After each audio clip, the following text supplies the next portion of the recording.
और हर एक उस न्याय पसंद व्यक्ति को पीड़ा होगी जो संविधान में, मानवतावाद में, भाईचारे में भरोसा रखता है, उन सबको पीड़ा होगी। तो मुझे जाना था, क्योंकि मेरी फ्लाइट है, मैं भीमा कोरेगांव जाता हूं हर साल। जैसे मैं मुजफ्फरनगर पार किया मैंने, तो मेरे दिल ने गवाही नहीं दी कि भाई मैं इनसे बिना मिले चला जाऊं। तो मैंने मुजफ्फरनगर पार करने के बाद दोराला से अपने सीनियर साथी से फोन करके कहा कि यार फ्लाइट तो दूसरी भी हो जाएगी, लेकिन अगर आज उनके दर्द में नहीं खड़ा हुआ तो शायद मैं रात को सो ना पाऊं। फिर मैं इसलिए यहां चला आया।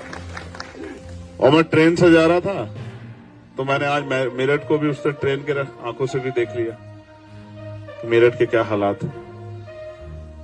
फिर अभी हमारे बीच जो एक सम्मानित पार्षद जिनके साथ अन्याय हुआ वो हमारे बीच में, हमारे छोटे भाई भी।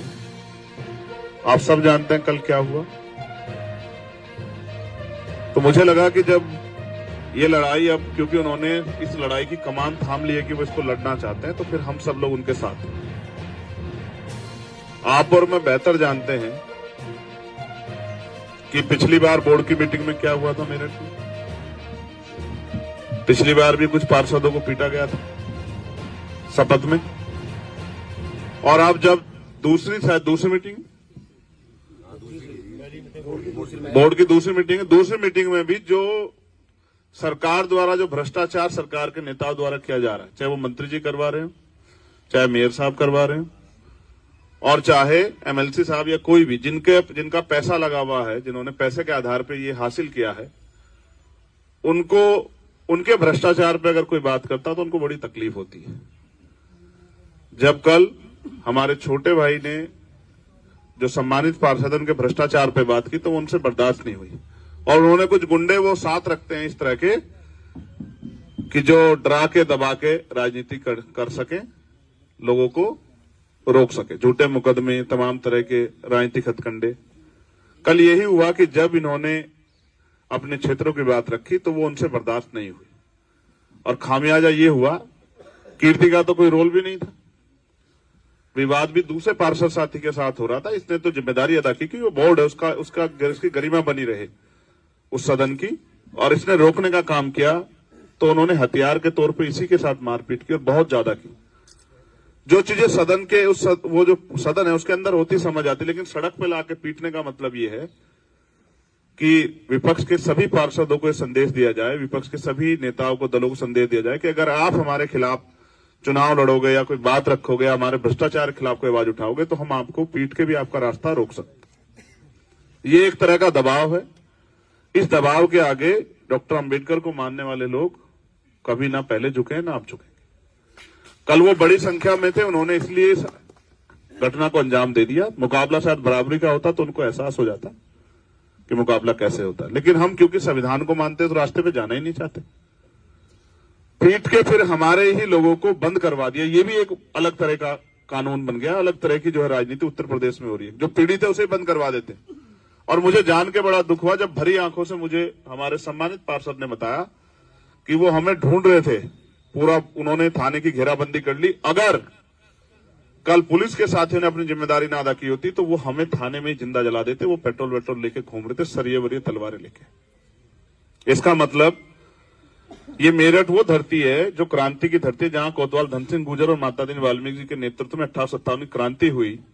10 मई 1857 को उस धरती पे क्रांति यानी के लोगों की हक की आवाज उठाना, जुल्म के खिलाफ आवाज उठाने के अपराध में, इसको आजकल अपराध माना जा रहा है उत्तर प्रदेश में, उन आवाज उठाने वालों की आवाज दबाने का काम जला के मार के करने का प्रयास सरकार के लोगों ने किया। आप जानते हैं, मुझे कहने में कोई वो नहीं, आप देखे सरकार के एक मंत्री कैसे कूद कूद के दलितों का दमन कर रहे थे, और वो तो अपने पद का भी दुरुपयोग, अपने पद की गरिमा को भी नहीं बचा पाए।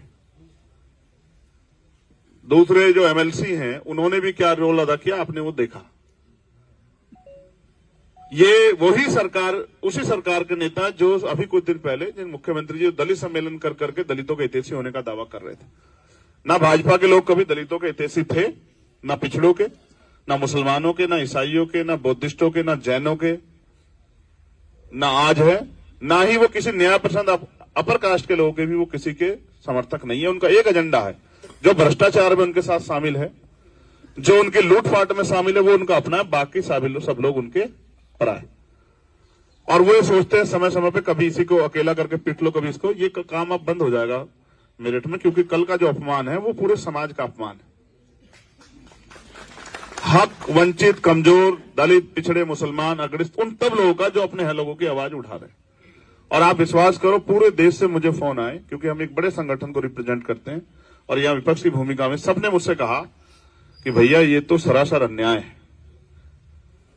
मैं फिर कह रहा हूं, इस बात को मैं बहुत जिम्मेदार दोहरा रहा हूं कि अगर कल पुलिस ने अपनी जिम्मेदारी ना अदा की होती, मैं धन्यवाद दूंगा पुलिस के साथियों का, तो आज हम इनकी जली हुई लाशों को शायद थाने से कहीं से उठा के या फिर किसी नाले वाले से उठा के लेके आते। ऐसा जो है कल का माहौल जो है वो मेरठ में उन लोगों ने बनाया। उनको ऐसा लगता है कि इनकी आवाज उठाने वाला कोई है नहीं और ये अपने लोगों की आवाज उठाते, इनकी आवाज को दबा दिया जाए। मगर मैं समझता हूं कि जहां अन्याय होता है वहां न्याय के लिए आवाज भी उठती है। देश जो है क्रांतिकारियों का देश है। हमने अंग्रेजों के दांत खट्टे किए, इनकी क्या हैसियत है? अगर कोई ये गलतफहमी में बैठ गया है आज जिस सत्ता के दम पे, और मैं तो सोचता हूं उन लोगों को ये भी सोचना चाहिए कि कहीं ना कहीं उनके सदन में आज बैठने में इन लोगों का रोल है। तो हमने राजस्थान में भी ये करके दिखाया कि जिन्होंने कमजोर वर्गों पर उत्पीड़न किया, ऐसे कई सारे लोगों को हमने सदन में घुसने नहीं दिया। ये बात मेरी उन लोगों तक जाएगी जो आज जुल्म की जो है, क्योंकि सत्ता जो है ना, सत्ता एक नशा है, सत्ता का एक अहंकार होता है, उसमें आदमी पागल हो जाता है, पागलों जैसा व्यवहार करता है। कल जो व्यवहार था वो ऐसा ही था, वो किसी सम्मानित जनप्रतिनिधि जैसा व्यवहार नहीं था। तो मैं पूरी जिम्मेदारी से ये बात कहता हूं कि जो सत्ता का अहंकार है, ये जनतंत्र के आगे, लोकतंत्र के आगे नहीं चलता है। मेरठ की जनता, उत्तर प्रदेश की जनता और हर न्याय पसंद व्यक्ति इस कल के अन्याय को पसंद नहीं कर रहा है, क्योंकि चुने हुए लोग। अब मैं ये भी समझता हूं कि एक हथियार उनके पास है, जिसको आपके सामने घटनाक्रम के तौर पे कल दिन में जब ये पूरी घटना, शायद कोई मुझे नहीं लगता कि बीजेपी के लोगों ने कोई सफाई दी थी या कोई आरोप लगाया था, लेकिन जैसे जैसे शाम होती गई, एक हथियार आजकल बीजेपी के लोग यूज कर रहे हैं कि महिला अपमान हुआ। और हम आप पर जानते हैं किस तरह से बहन बेटियों को हथियार बनाने का काम भारतीय जनता पार्टी बहुत दिनों से करती आ रही, जिसको रोका नहीं जा सकता, उसके खिलाफ इस तरह का षड्यंत्र किया जा सकता है। मैं उस पर बिल्कुल, मेरा स्पष्ट कहना है कि वो सब कुछ रिकॉर्डिंग में है। और वो बिटिया जिसके बारे में, बहन जिसके बारे में कह रहे, वो हमारी बहन। अगर उसके अपमान पे उसकी इतने सी भी आंच आएगी तो हम अपनी गर्दन जो है देने के लिए तैयार है, अपने खून का एक कतरा चुकाने के लिए तैयार है।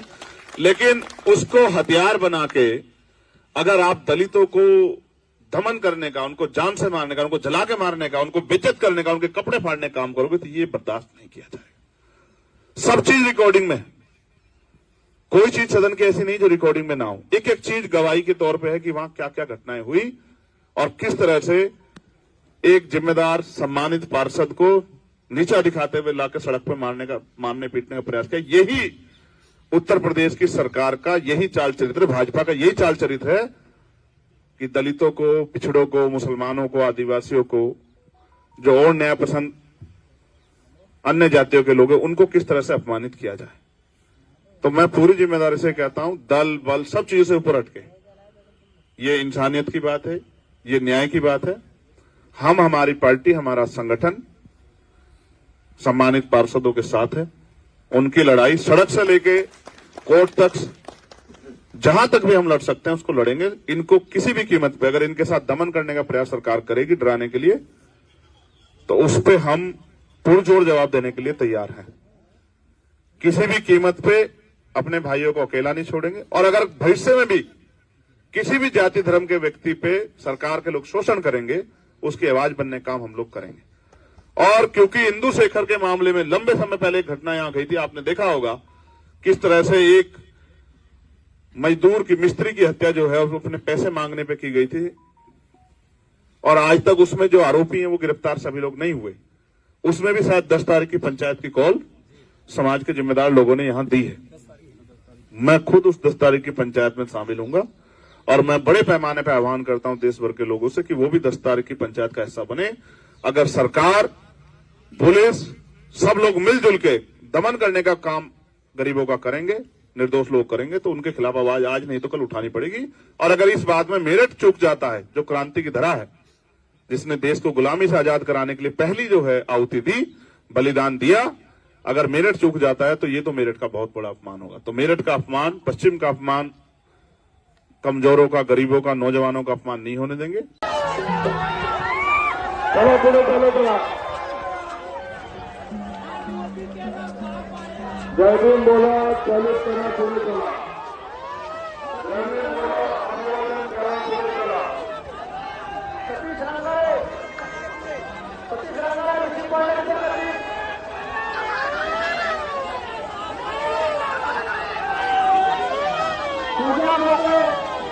पूजा मोकळे, सिद्धार्थ प्रकाश, आपण महामानवाचे शिस्तबद्ध अनुयायी आहोत. शिस्तीचे पालन करा.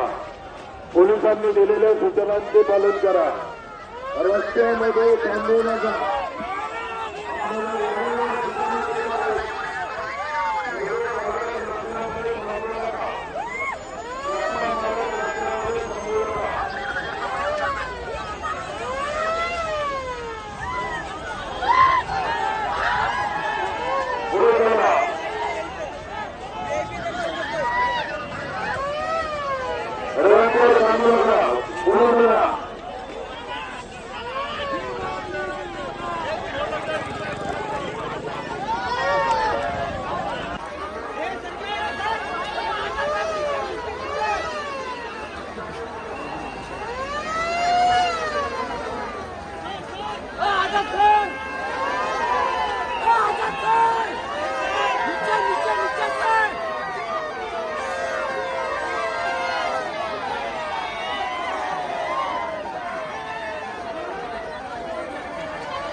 लहान मुले, स्त्रियांना त्रास होईल असे वर्तन करू नका. रस्त्यामध्ये विनाकारण थांबू नका.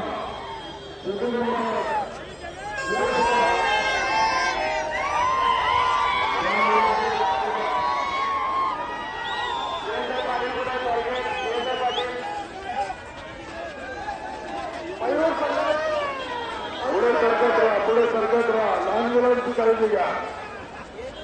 चला एक विरोधी दिशेने जाऊ नका अजिबात. आपण महामानवाचे शिस्तीचे पालन करा. पोलिसांनी दिलेल्या सूचना पाळा.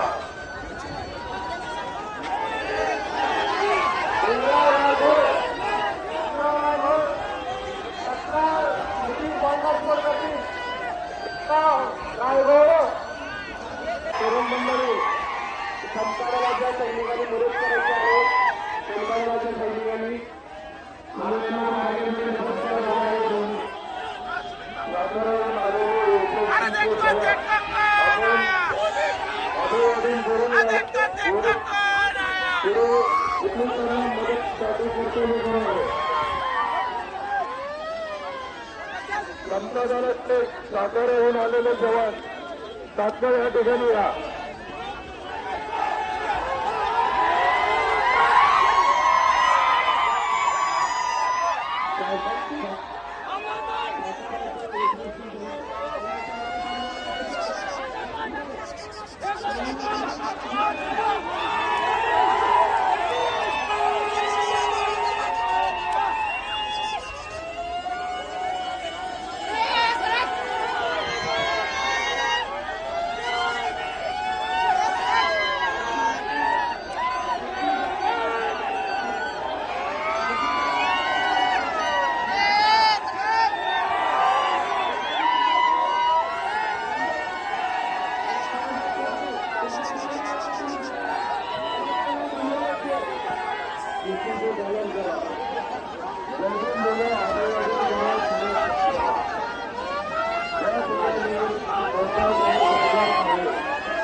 विनाकारण बोलवायचं नका. शिस्तीचं पालन करा.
तुम्हें चल के राहणार था. मानव काशीराम के सोच पे गहरा देने को जो भी नारा लगता है और वास्तविकता में कार्यकाल आप लोग काम करने लग जाओ तो सब ठीक हो जाए. तो मैं अपनी बात को शुरू करते हुए महामानव तथागत बुद्ध से लेकर संत श्री सत्य रविदास जी महाराज, भगवान वाल्मीकि महाराज, गुरु नानक देव, संत कबीर, गुरु घासीदास जी, संत गाडगे जी महाराज, नारायण गुरु, राष्ट्रपिता ज्योतिबा फुले, छत्रपति साहू जी महाराज, डॉक्टर बाबा साहब अम्बेडकर, ईवी पहलिया रामन नायक स्वामी, पहले यादव, बाबू जगदेव प्रसाद कुशवाहा, जननायक कपूर ठाकुर, महामना रामसुर वर्मा, चौधरी महाराज सिंह भारती, संत रामदेव प्रजापति, बाबू सिंह दयाल चौरसिया,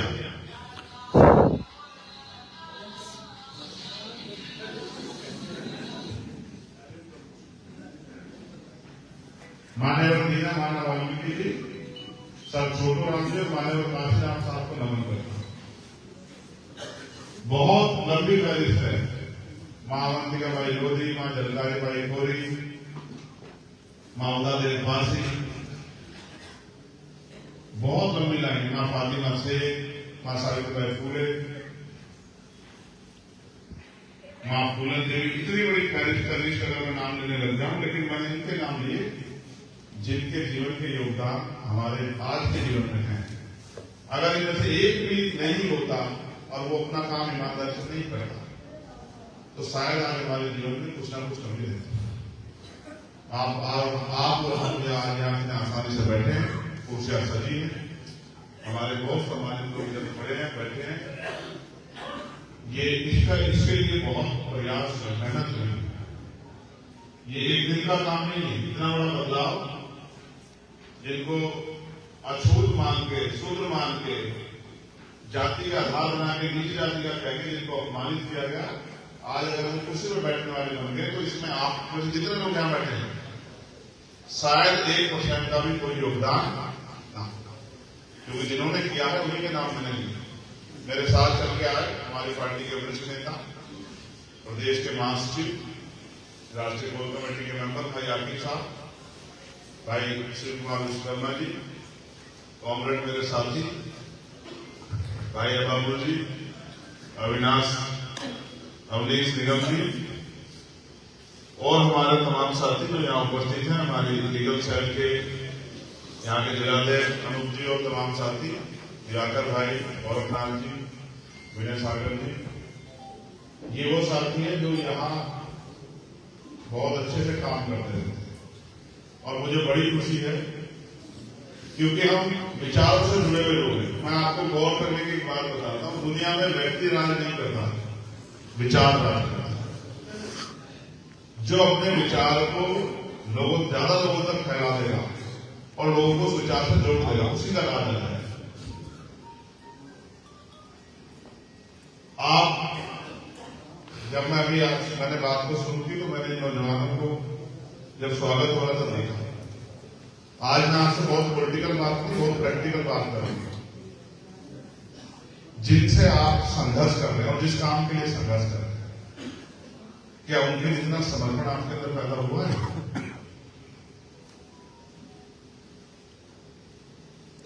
क्या उनके जितना दृढ़ संकल्प आपके अंदर पैदा हुआ है? क्या आप उनकी तरह समझदार बन गए? जब आप उनकी तरह समझदार नहीं बने, आपके अंदर संकल्प नहीं पैदा हुआ, आपके अंदर समर्पण नहीं आया, आपने अपने अंदर योग्यता नहीं पैदा की, तो भाई आप मुकाबला कैसे कर दो? आर्मी का एक जवान अपनी तरफ से सभी तरह के हथियार से सुसज्जित खड़ा और दूसरा व्यक्ति वो बिना किसी हथियार के खड़ा है, तो उसको युद्ध में उसका उस युद्ध का परिणाम निश्चित है कि वो मरेगा। जब व्यक्ति सेना में भर्ती होता है, सामान्य आपके मेरे जैसा नौजवान होता है, सेना में भर्ती होते उसके हाथ में हथियार नहीं दी जाती, उसको बॉर्डर पे नहीं भेजा जाता। एक एक चीज की उसको कठोर ट्रेनिंग दी जाती है। सबसे पहले उसके जीवन के अंदर पैदा किया था अनुशासन। उसको सुबह 4 बजे उठना सिखाते हैं, उसको अपने सीनियर का आदेश मानना सिखाते हैं, उसको अभाव में समस्याओं में रहना सिखाते हैं, तमाम तरह की मुसीबतों का सामना करने के लिए उसको तैयार करते हैं। फिर उसको जो भी हथियार वो चलाता है उसकी ट्रेनिंग देते हैं। अगर वो दफ्तर में बैठेगा तो किस दफ्तर में क्या काम है, कैसे करना, उसकी ट्रेनिंग देते हैं। कि देश में सिविल सर्विसेज जो है उसके एग्जाम की एक एज है और अटेम्प्ट में इतने ये लोग दे सकते हैं, इसमें दे सकते हैं, लेकिन उसमें भी जब 22 साल का व्यक्ति IAS क्वालिफाई कर लेता है, उसको भी ऐसा नहीं कि जाके कहते हैं चलो आपने जिला अधिकारी बन गए हो, DM बन गए, जाके जिला चला लो। उसको भी ट्रेनिंग देकर समझाते हैं कि उसको कुर्सी बैठे करना है। आप भर्ती तो हो गए अपनी आर्मी में, आजाद समाज पार्टी, आपके नेताओं ने आपको बताया है नहीं क्या काम करना है। आपने भी कभी सीखने का प्रयास नहीं किया। आदमी अपने मन से थोड़े कुछ सीखना है। ट्रेनिंग में जब बुलाते हैं कि आओ ट्रेनिंग करो, तो आदमी के मन में इच्छा होती है कि ट्रेनिंग से थोड़ी छूट मिल जाए, आदमी में से एक।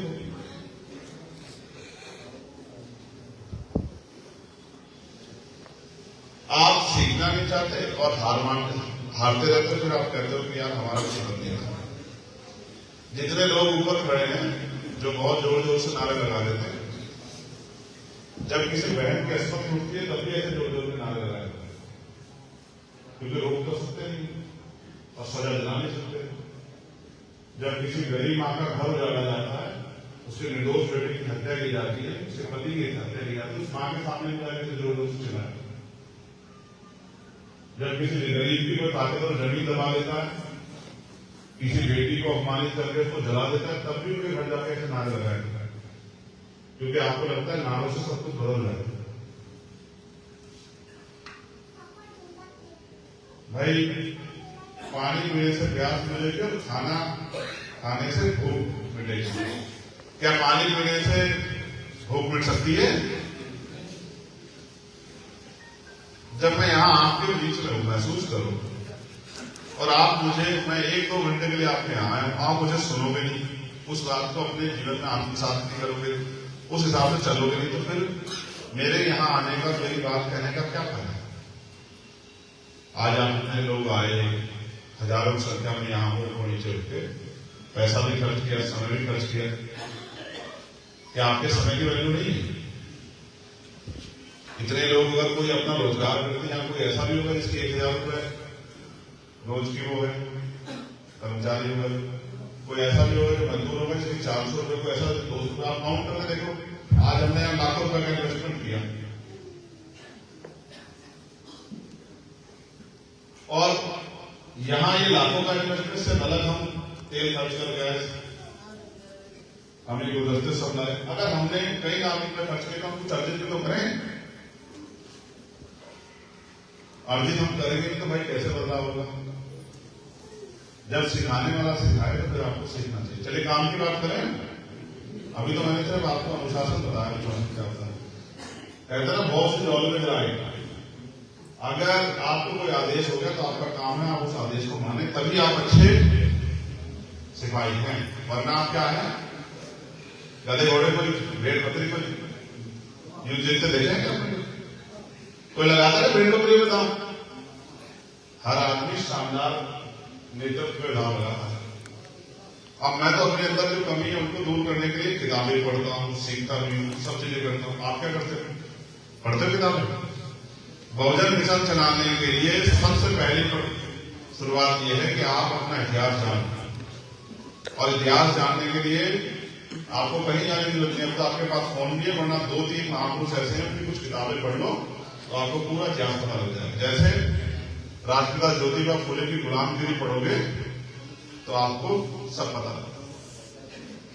डॉक्टर बाबा साहब अम्बेडकर की एनलेशन ऑफ कास्ट पढ़ोगे तो आपको बहुत कुछ पता लग जाएगा। बाबा साहब अम्बेडकर की हिंदू धर्म की पहलियां पढ़ोगे तो आपको बहुत कुछ पता लग जाएगा। मान्यवर काशीराम साहब का जीवन संघर्ष पढ़ोगे, चर्चा भी पढ़ोगे तो आपको पहचान होना आसान हो जाएगा कि कौन आदमी ईमानदार है, कौन आदमी अपने लिए जी रहा है, कौन आदमी समाज के लिए जी रहा है। और अगर आप इस देश के संविधान को पढ़ोगे तो आपको पता लग जाएगा कि आप इस देश में जानवर नहीं, आप इस देश में इंसान हो और आपकी भी इस देश की हर साधन संसाधन में हिस्सेदारी है। सरकार चाहे किसी की हो, लेकिन सरकार जो पैसा खर्च करती है वो पैसा हमारे टैक्स के पैसे का होता है। हम अपने हितों की रक्षा के लिए सरकार से सवाल कर सकते हैं। अक्सर क्योंकि लोग कानून नहीं जानते, पढ़ते नहीं है। देश में ये भी एक बहुत बुरी बात है कि ये पूरा देश संविधान चलता है, लेकिन संविधान इस देश में कहीं पढ़ाया नहीं जाता है। बहुत कम हिस्से कहीं होते हैं लोग जो लॉ के स्टूडेंट हो जाते हैं, वो पढ़ लेते हैं, बाकी तो कोई ज्यादा होता नहीं है। कोई यूपीएससी वगैरह का एग्जाम जो पढ़ लेता है। इसलिए मैं आपसे आग्रह करूंगा, आप राजनीति करें ना करें, लेकिन एक बार तैयारी करके यूपीएससी का एग्जाम जरूर दें। उससे आपकी नॉलेज बढ़ेगी और जब आपके पास ज्ञान होगा तब आप अपने हकों की बात को उठा पाओगे। जब आपको पता नहीं होगा आपका अधिकार क्या उठाओगे। इसलिए मैं अपने सभी भाइयों से कहूंगा, बहनों से जो पढ़ रहे हैं, एक बार वो यूपीएससी के एग्जाम में जरूर बैठे, टेंशन में तैयारी करें। एक बार यूपीएससी एग्जाम दें और उसकी तैयारी करेंगे तो उसमें आपको इतना ज्ञान हो जाएगा कि आप भविष्य में देखो। जैसे पुलिस है, पुलिस किसके लिए? पुलिस हमारे लिए। जितने भी सरकारी संस्थान है किसके लिए? हमारे लिए। ये जो सरकार बनी है किसके लिए बनी है? हमारे लिए बनी। लेकिन हम इनसे सवाल करते करते जो डीएम साहब बैठे हैं दफ्तर में, किसके लिए बैठे हैं? कोई रिश्तेदार थोड़ा है इसको चाय पिलाने को, जनता जाएगी मेरे पास की मेरी समस्या है और वो जनता के सेवादार हैं। हम तो अपने शब्दों में कहते हैं नौकर, लेकिन नौकर एक सम्मानित शब्द नहीं मानता। मालिक नौकर कह के अपने आप को नौकर को अपमानित करने का प्रयास करता है। इसलिए मैं कहता हूं कि वो सेवा कर रहा है, ठीक है। तो वो दफ्तर में इसलिए बैठा है कि जनता के पास जाए, अपनी समस्या बताए, वो उसको हल करके तनख्वाह मिलती है हमको। आप एसएसपी के पास, डीएम के पास जाते हो, डरते हो, एसडीएम के पास, एडीएम के पास जाकर डरते हो, और वो भी ऐसा व्यवहार करता है जैसे उसके मन पता नहीं उसको क्या मिल रहा है। उसको ये नहीं पता कि वो जो तनख्वाह ले रहा है वो हमारे पैसों, वो हमारे टैक्स के पैसों से मिल रही है। जो आदमी हमारे पैसों पे तनख्वाह लेता हो, अपना परिवार चलाता हो, वो भी हम पे लोभ दिखाएगा। इसलिए जब तक आप पढ़ोगे नहीं जानोगे कैसे।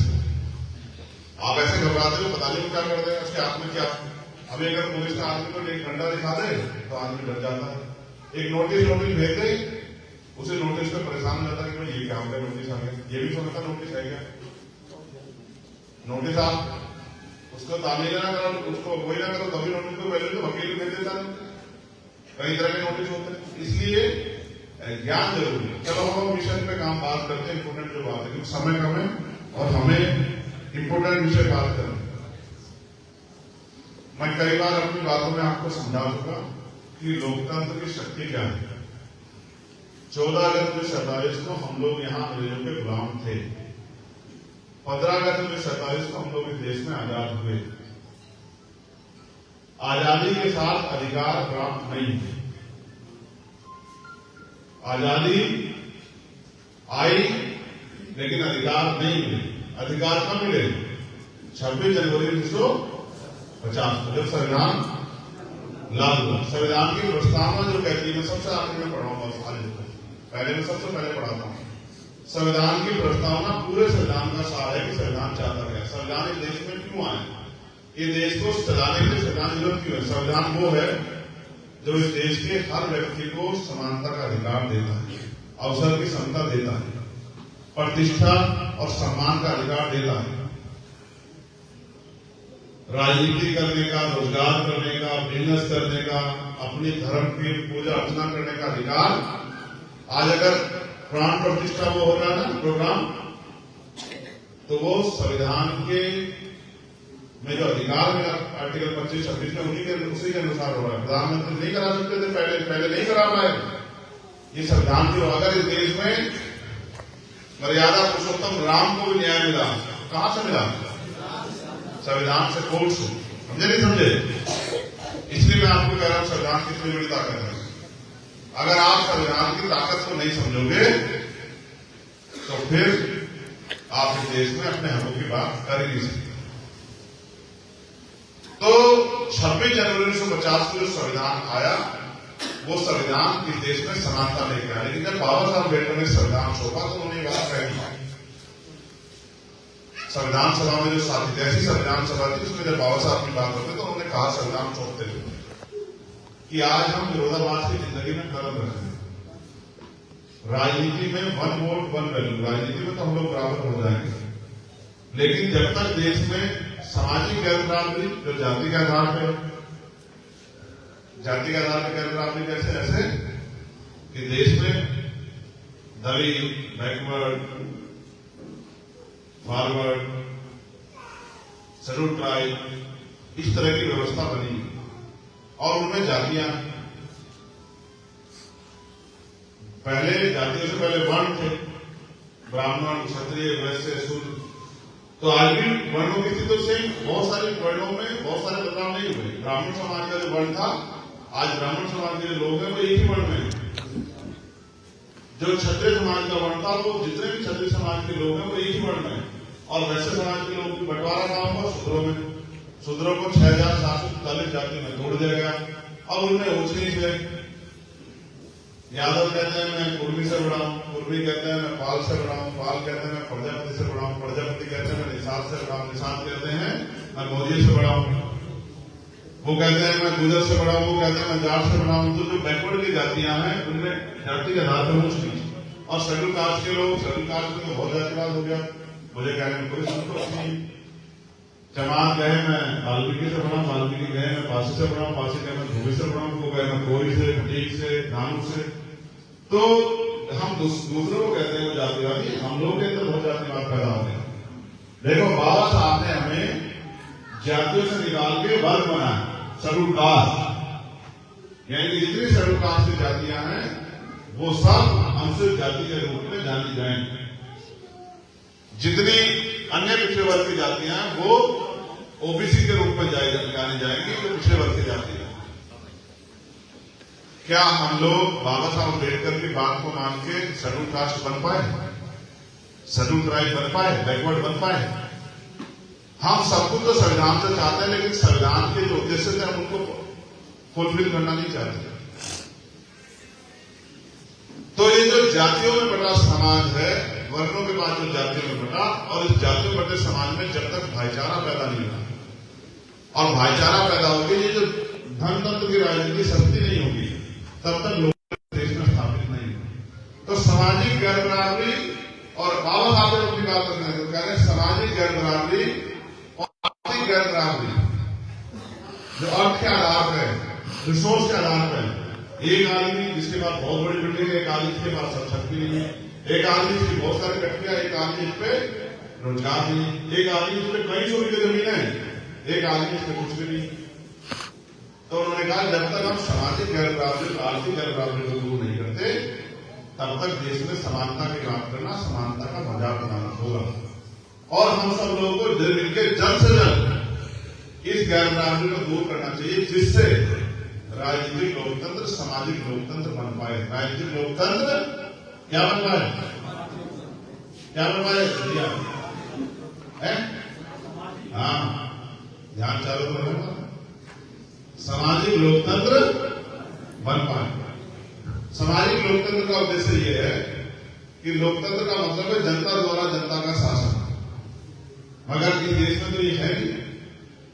अगर जनता द्वारा जनता का शासन होता तो जब प्रधानमंत्री किसानों के खिलाफ कानून लाए तो एक बार किसानों से तो पूछते, जब वो ड्राइवर के खिलाफ कानून लाए तो एक बार ड्राइवर से तो पूछते, जब वो व्यापारियों के खिलाफ कानून लाए तो व्यापारियों से पूछते, जब वो देश में नोटबंदी करने के लिए तैयार हुए, रात को घंटा बजा कहा कि नोटबंदी हो गई, तो इस देश की गरीब जनता से पूछते।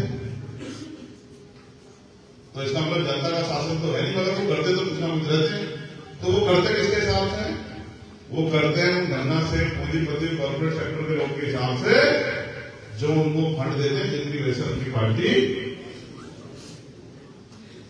सामाजिक लोकतंत्र इस देश में बनने नहीं दे रही है। सामाजिक लोकतंत्र का मतलब है कि हर व्यक्ति राजनीतिक लोकतंत्र में हिस्सा करता है, लेकिन चुनाव में कहता है कि 30-35 लाख रुपए आप खर्च कर सकते हैं, यानी कि जिसके अकाउंट में 30-35 लाख रुपए में वही तो राजनीति कर सकता है। तो आप बताओ, आपने कितने लोग जिनके अकाउंट में 30-35 लाख रुपए हैं? जरा आप बताओ।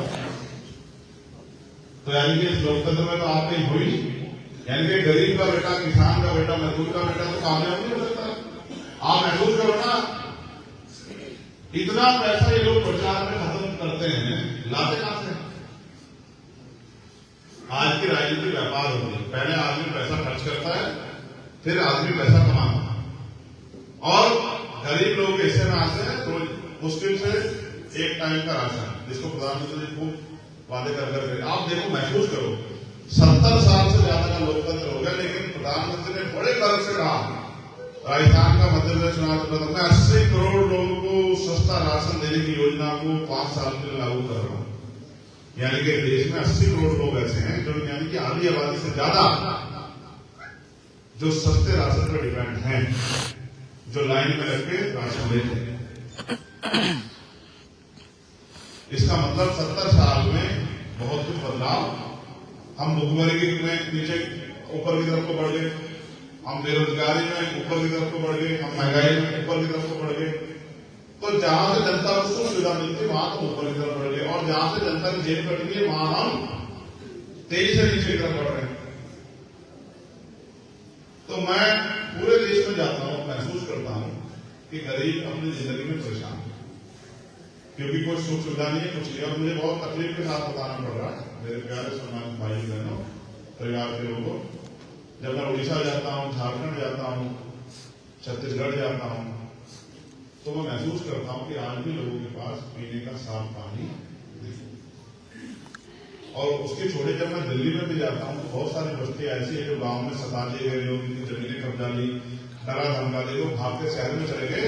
तो दिल्ली में देश की राजधानी के प्रधानमंत्री उनको कोई आयोजन कराते हैं, G20 कराएगा ना, तो वो गरीबों की बस्तियों के सामने बड़े बड़े बोर्ड लगा देते हैं, क्योंकि वो गरीबी दूर नहीं कर पाए। उनको अच्छे मकान नहीं देवा, उनकी झोपड़े वाले बड़े बड़े बोर्ड लगा देते, छिपाने के लिए, सच्चाई छिपाने के लिए बोर्ड का प्रयोग होता है। और जब मैं घटना हुई थी, मैं गया परिवार में, देखा जहां परिवार रहता है, और वो परिवार था अम्बेडकर नगर, एक बच्चे की चाकू से गोद की हत्या कर दी गई थी। मैं जब उनके घर गया तो मैंने देखा वो नाले के ऊपर पड़े हुए स्लैब में रहते हैं, और उनकी घर की छत है 8.5 फीट के अंदर घुसा, तो मुझे गर्दन झुका के जाना पड़ा। और विश्वास करो, इतनी गंदी स्मेल आ रही थी वहां से, क्योंकि पूरी गंदगी रहती है इसके नीचे को, कि आदमी वहां 1 मिनट बैठ नहीं सकता, वो परिवार वहां रहता है। ऐसे भी लोग अपने जो है काट रहे। तो मैं तो घूमता रहता हूँ। कल मध्य प्रदेश की रिपोर्ट मेरे पास आई, और मैं मध्य प्रदेश घूमा में चुनाव में, बहुत सारी ऐसी जगह है जहां लोगों के पास गादला पानी, मिट्टी का पानी लोग पीते थे। तो आप समझो, जब 70 साल में लोगों ने ये नहीं सोचा, जो सरकार में बैठे, जो किसी जाति धर्म के लोगों, कि भाई गरीबों को पीने का साफ पानी मिल जाए, तो वो कितने कैसे हो सकते हैं?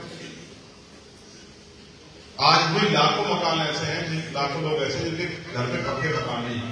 आज तक अभी तक सरकार ना प्रधानमंत्री आवास योजना, इसका मतलब आवास नहीं है ना। आज भी पहनने के लिए अच्छे कपड़े नहीं है। गरीब एक जैकेट में पूरी सर्दी निकालता है, और बहुत सारे लोगों के हालात है कि वही कपड़े हैं 2 जोड़ी, जब गंदे होते फटाफट रात को धोके डाल देते हैं, सुबह पहन देते हैं। ये हालात आज भी है। कोई कहे कि हमारे यहाँ बहुत अच्छे हैं, हो सकते हैं, लेकिन सब लोगों के। अब सवाल ये है कि जनता तो अपना पूरा टैक्स दे देती, चाहे वो जीएसटी के रूप में हो या अन्य कोई टैक्स हो, चाहे वो पेट्रोल पे लगने वाला टैक्स हो, चाहे वो डीजल पे लगने वाला टैक्स हो, कोई भी टैक्स हो जनता तो दे रही है। लेकिन टैक्स को इस तरह समझ लो, ये जो हमारे गरीब लोग हैं सोचते हैं हमारा तो कुछ नहीं, सरकार तो हमको एहसान करेगी देगी। आपने अगर ₹1 का भी सामान खरीदा देश में, कोई भी सामान, तो 28% टैक्स लगेगा उस पर। यानी 1 पैसे में से 28 पैसे किसके पास जाएंगे? सरकार। अगर एक परिवार, सामान्य परिवार 1 महीने में 10,000 रुपए का सामान खरीदता है, सामान खर्च करता है, तो 2,800 रुपए सरकार के खाते में जाते हैं। कितने पैसे? तो 2,800 में से अगर वो 500 रुपए का राशन आपको दे देते तो कौन सा बड़ा काम करते? तो इससे तो उनकी जेब में बच रहे हैं ना, बच रहे नहीं बच रहे। तो उन्होंने आपको कुछ दिया है, आपसे लिया? देखो बहुत कुछ है जो धीरे धीरे समय में आएगा, समझाऊंगा। हमने तैयारी कर ली सब लोगों ने मिलकर कि हम इस लड़ाई को जमीन पर ले जाएंगे। एक तो मैं बहुजन समाज के लोगों से कहूंगा कि हमारे नेता, जो बड़े नेता को फैसला लेने, तो आप अपने आप कमजोर, अपने आप को महसूस मत करो। अगर वो अपनी लड़ाई नहीं लड़ना चाहते, वो निडरता नहीं दिखाना चाहते, वो कमजोर अपने आप को महसूस कर रहे हैं, उनको कोई दबाव है तो चंद्रशेखर आजाद तो है नहीं? बता भाई, ये लड़ाई निडरता से, ये लड़ाई आंख से आंख ना मिल जाएगी। मैं अपने अधिकार मांगूंगा तो गर्दन झुका के मांगूंगा, बताऊंगा। ये लड़ाई तो इस भारतीय जनता पार्टी की सरकार से आंख से आंख ना लड़ी जाएगी। वो इस देश में संविधान को, लोकतंत्र की हत्या करना चाहते हैं, आपको गुलाम बनाना चाहते हैं। तो मैं उनसे कहूंगा कि हाथ जोड़ के मेरे को गुलाम मत बना। हमें तो ये करना है कि उनकी कुर्सी, जिस कुर्सी बैठती है कर रहे हैं सत्ता का, वो छीने हमसे, जो सत्ता के सामने रही करना आपको, समझ रहे हो? तो मैं महसूस करता हूं हमारे लोग तो बेचारे डरे सहमे से हो गए। अरे भाई क्या होगा, क्या होगा? देखो ये लोकतंत्र है, जनता जब जागरूक हुई तो बड़े बड़े निजाम बन जाते हैं, और ऐसा बहुत हुआ। एक तो जरूरी है, क्योंकि हम माननीय काशीराम साहब को मानने वाले लोग हैं। काशीराम साहब कहते थे कि ना मिलने वाला समाज ही ना मिलने वाला नेता पैदा कर सकता।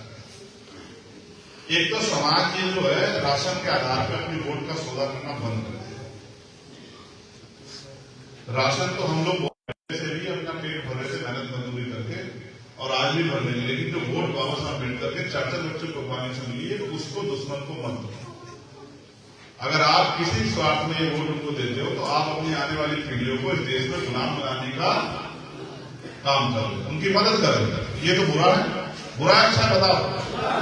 देखो जब तक संविधान नहीं आया था तो पाल को, प्रजापति को, कश्यप को, निषाद को, नुनिया को, चौहान को, राजभर को, यादव को, गौरी को, फटीक को, चमार को, रुसाद को कौन बिठाता था? बिठाता था। संविधान आया तो फिर IAS भी बने हैं। ये संविधान में तो है पॉलिटिकल रिजर्वेशन भी, जो सरपंच से लेके और सांसद का पद है या नहीं है? ये नहीं है तो कोई कुर्सी आज वजह खत्म हो गई है, तो जो भी तो है ना। और उसकी खाई गहरी हुई कैसे कि एक संत है राम भद्राचार्य, और वो संत आदरणीय मोदी के बड़े करीब, अभी गए थे मोदी जी से बड़े करीब थे, और कहा मेरे 2 ही दोस्त थे, एक भगवान राम और दूसरे मोदी। और उनके भाषण देखो क्या आप महसूस करो। हमारे लोग तो उनके पंडाल जाके भरते हैं, भरते नहीं भरते हमारे लोग। वो क्या कहते हैं, उन्होंने नारा दिया OBC SC ST को जो मिलने वाला आरक्षण है जाति के आधार पर बंद कर दिया, वरना इस देश में खूनी क्रांति हो जाएगी। अब मैं भैया तुम्हें नौकरी नहीं करनी है, तुम कहेंगे संत होगी बात क्या करोगे? खूनी क्रांति का मतलब समझते हो कि दंगा हो जाएगा, फसाद हो जाएगा, समाजीकरण से फैल जाएगा। बताओ ये बात आप कहेंगे भारतीय सरकार की खूनी क्रांति? देखो क्या, और जब उन्होंने कुछ दिया नहीं, आपने मुझसे मान लो या मना करो तो समझ आता, आपको कुछ बोल भी नहीं। फिर उन्होंने भाषण दिया राम को नहीं भेजता वो क्या है, वो समान है। राम को भेजने वाला उत्तम और श्याम को भेजने वाला नीच। और सदगुरु रविदास जी ने क्या कहा, क्या कहा कि मन चंगा तो गंगा। और गुरु कबीर जी ने क्या कहा, उन्होंने कहा अगर पत्थर पूजने में भगवान मिले तो मैं पूजू पहाड़।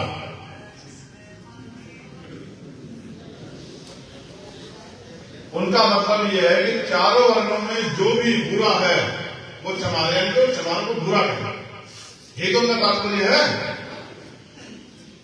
तो मैंने उनसे ये पूछा कल मीडिया के माध्यम से कि भाई चारों वर्णों में जो राम को नहीं भेजते उनको तो आपने बता दिया कि वो चमार है, लेकिन जो लोग इन चारों वर्णों में राम को भेजते हैं वो क्या बन गए हैं, वो ब्राह्मण बन गए हैं।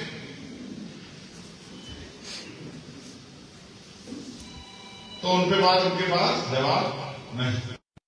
फिर उन्होंने कहा जो मुझे सबसे बुरा लगा कि मरे मुलायम काशी राम, और बड़े उत्साह में। अब सवाल ये, आदरणीय मुलायम सिंह जी भी एक किसान परिवार में पैदा हुए, प्राइमरी स्कूल के हेडमास्टर, बहुत संघर्ष करके वहां तक पहुंचे, उस कुर्सी से गिराने के लिए उनको तमाम तरह के प्रयास हुए। एक बड़े नेता, एक पिछड़े परिवार के बेटे, जिनको बहुत समस्या का सामना करना पड़ा। मेरे आज भी याद है जब पिछली बार ह्यूमन रिजर्वेशन बिल कांग्रेस लेके आई तो उन्होंने कहा, आदरणीय संजय यादव जी, राहुल यादव जी वो थे कि ये रिजर्वेशन बिल हमारी नाश के ऊपर से आएगा, इतना दम था कहने का। अब दूसरे मान्यवर काशीराम साहब, तो मान्यवर काशीराम साहब हमारे यहाँ कहा गया गुरु गोविंद दो खड़े काके का रुटवाए, और बलिहारी गुरु आपने गोविंद जी बताए। हमारे यहाँ गुरु का दर्जा माता पिता से भी बढ़कर है। बाबा साहब हमारे माता पिता नहीं है, लेकिन गुरु तो है, हम उनका कितना सम्मान करते हैं, अपने जान से बड़े करते भी करते हैं। उनकी अगर तस्वीर को माल्यार्पण करने के वैज्ञानिक दृष्टिकोण तो भी जूते निकाल के जाते नहीं जाते हैं।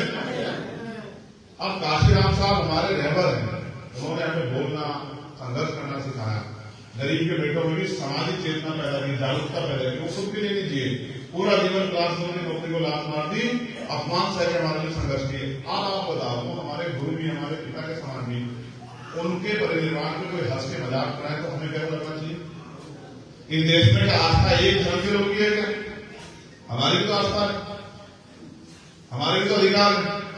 अगर कोई हमारी आस्था के साथ खिलवाड़ करेगा, कोई हमारे महापुरुषों का अपमान करेगा, तो हम कमजोर है?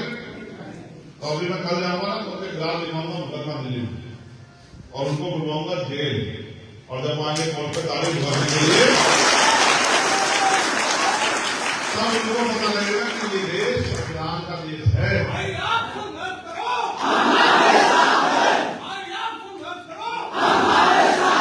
मुझ पे लिखा जाएगा मुकदमा,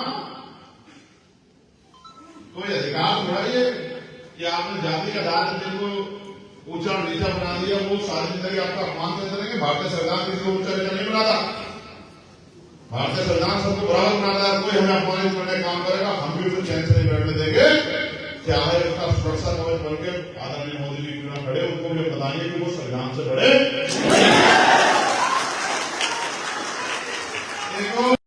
जो लोग बचाना चाहते, जो लोग चाहते हैं कि बच जाए वो एक हाथ खड़ा करो, जो लोग चाहते हैं कि जमीन उनके पास रहे वो दोनों हाथ खड़ा करो।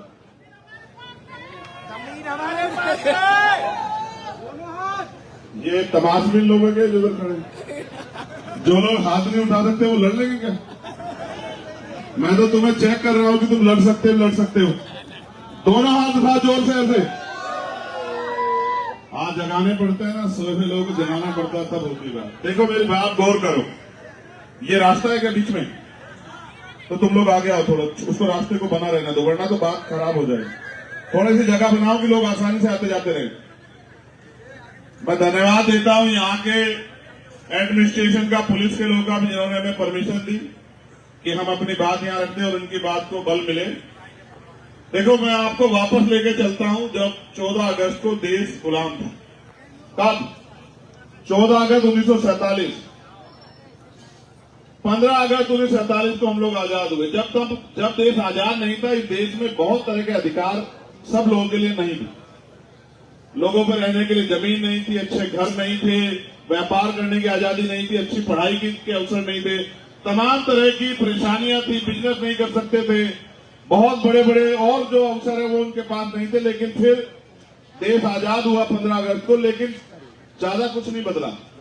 14 तारीख को जिनके पास जमीन नहीं थी, 15 तारीख को उनके पास जमीन नहीं आई। जिनके पास रोजगार नहीं थे, बिजनेस नहीं थे, रोजगार नहीं आए। जिनके पास नौकरी नहीं थी, नौकरी नहीं आई। जिनके पास घर नहीं थे, उनके पास घर नहीं आए।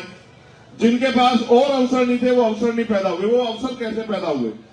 अवसर पैदा हुए जब 26 जनवरी 1950 को देश में भारत का संविधान लागू हुआ। जब संविधान लागू हुआ, वो संविधान इस बात की गारंटी देता है कि भारत में रहने वाले हर एक व्यक्ति को रोटी, कपड़ा, मकान और आगे बढ़ने के अवसर की समता, समानता, बंधुत्व, भाईचारा, उसकी तरक्की, ये सुनिश्चित करने के लिए लोकतंत्र आया कि जनता चुनेगी कि कैसी सरकार बनेगी। और सरकार तो जनता द्वारा चुने गए नुमाइंदे, वो जिन पे अधिकार नहीं थे, जिन पे अवसर नहीं थे, जिन पे साधन नहीं थे, संसाधन नहीं थे, वो उनको दिलाने का काम करेंगे। फिर करीब से समझो और करीब से समझाता हूं। देश के लोग बड़े भावुक हैं, समझदारी कम दिखाते हैं। क्या ये 5 मिनट के लिए आवाजें रुक सकती है क्या? ऐसी जगह परमिशन का क्या मामला है भाई? क्या तो तुम लोग आगे हो जाओ। देखो कोई परेशान होगा, मुझे उससे अच्छा नहीं लगता है। आप आगे हो जाओ और आगे हो। और मैं कहूंगा जिनके दिल में दर्द हो बैठ जाओ। अगर हिम्मत है इस लड़ाई को लड़ने की तो बैठना सीखो, फिर बैठो, बैठो अगर हिम्मत है आप लोगों के अंदर। वरना ये दिखावा मत करो, हिम्मत दिखाओ। जिनमें हिम्मत है बैठो। जो पता भी लगता रहे कि कौन इस लड़ाई को लड़ने आया है, कौन यहाँ गलत आदमी खड़ा है, पता भी लग जाए, बैठ जाओ। औरों को कहने की बजाय आप लोग बैठो। ये जो नीला पटका पहन के खड़े बैठो, तभी बात का मजा आएगा। बैठो, औरों को मत को, खुद बैठो, पहले बैठना सीखो, बैठो।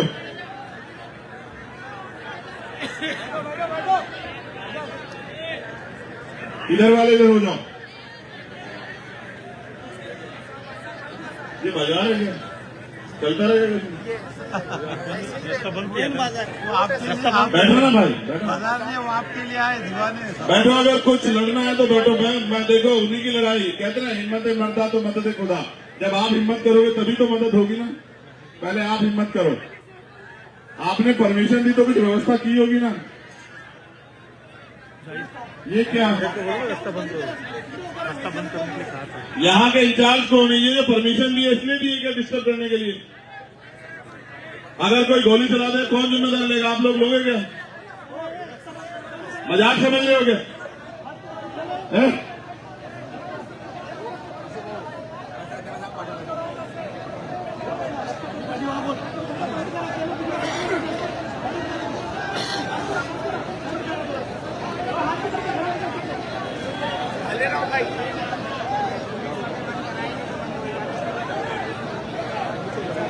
तुम लोग बैठ जाओ। ये भी पैसे वालों की एक चाल हो सकती है तुम्हारा आंदोलन खराब करने की। बैठ जाओ तुम लोग, अपने जमीन को जिंदा रखो। लड़ने आए तो बैठ जाओ। अभी इनको एडमिनिस्ट्रेशन पुलिस के लोगों को देखने दो कि इनको क्या करना है। ज्यादा डिस्टर्ब करोगे तो इनको लेके पैदल उधर की तरफ को चल दूंगा, सड़क की तरफ को। याद रखना, ज्यादा देर इंतजार नहीं करूंगा। नहीं जानते हो तो जान लो, मैं यहाँ का बिकाऊ नेता नहीं हूं। अगर अपनी पे आ गया तो आज ही सब ठीक कर दूंगा। याद रखना, एक शब्द तक इंतजार किया जाएगा, उसके बाद नहीं।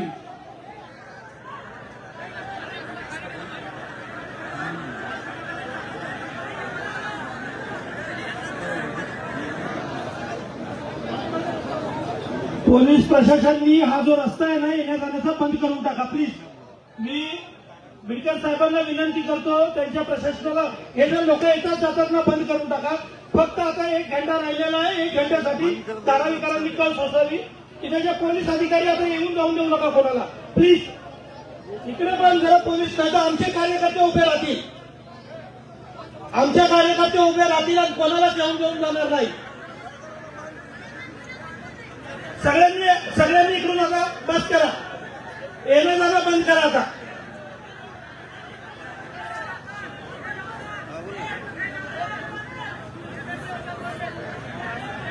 ये निकलने दो, निकलने दो, निकलने.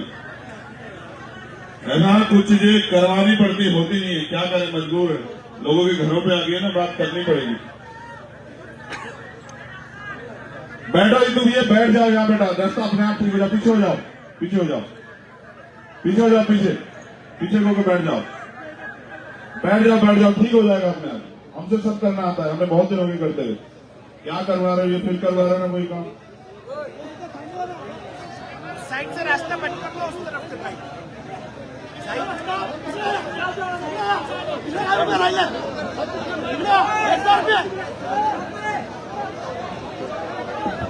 तिकडे SRP उभी आहे, फक्त उभं राहायला तुम्हाला प्रशासनाने सांगितलं नाही, तिथं अडवा सगळ्यांना। अच्छा, आप लोग चलोगे मेरे साथ सड़क पे?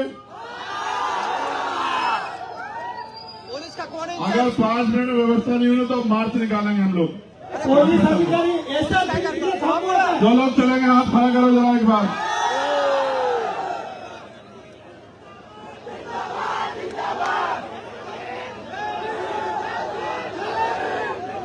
अब ये रास्ते से कोई नहीं आएगा, कोई नहीं आएगा, रोक दो। SRP वाले उधर खड़े मत रहो, किसी को भी आने मत देना।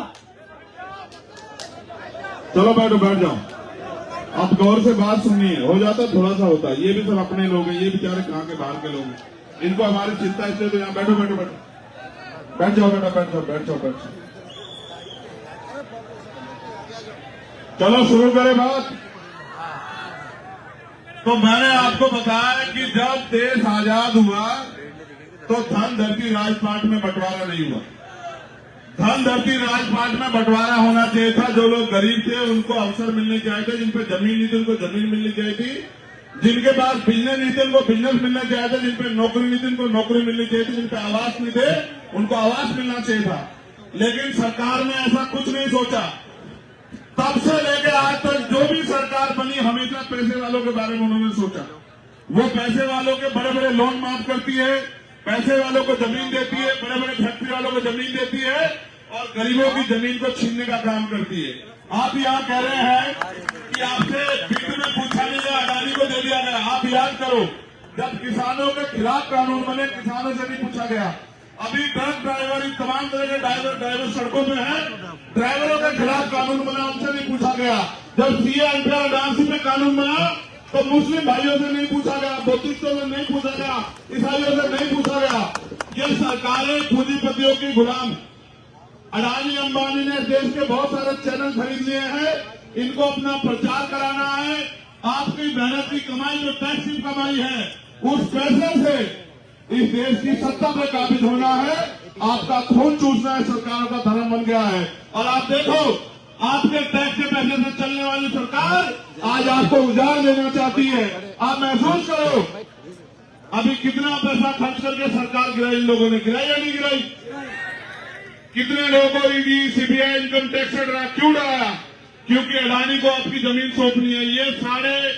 ये 600 एकड़ जमीन है, ये आपने सींच के तैयार की। ये कभी बंजर जमीन होती थी, गड्ढे होते थे, आपने इसको तैयार किया, मेहनत किया, आज आपने तैयार कर दिया तो उनको बुरा लग गया है।